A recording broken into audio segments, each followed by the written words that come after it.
জনাব ক্রীড়া উপদেষ্টা আসিফ মাহমুদ সজীব ভূঁইয়া, আপনিও তো আপনার পূর্বসূরি অর্থাৎ সাবেক ক্রীড়া প্রতিমন্ত্রী জাহিদ হাসান রাসেল কিংবা নাজমুল হাসান পাপন যে পথে হেঁটেছেন, যে কাজগুলো করেছেন, সেই একই পথে হাঁটছেন বা হাঁটলেন।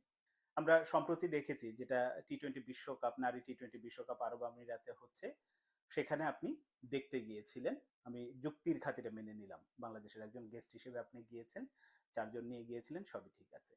এরপরে যেটা হয়েছে, আরো ৩ জনের জিও করানো হয়েছে এই নারী টি-টোয়েন্টি বিশ্বকাপ দেখার জন্য যাবে। এবং তারা কোন গুরুত্বপূর্ণ ব্যক্তি সেটা শুনলে খানিকটা আপনারা অবাক হবেন।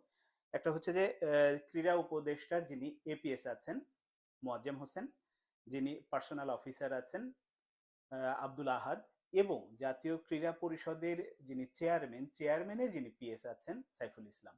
এরকম ৩ জন এই টি-টোয়েন্টি বিশ্বকাপ দেখতে বিসিবির খরচে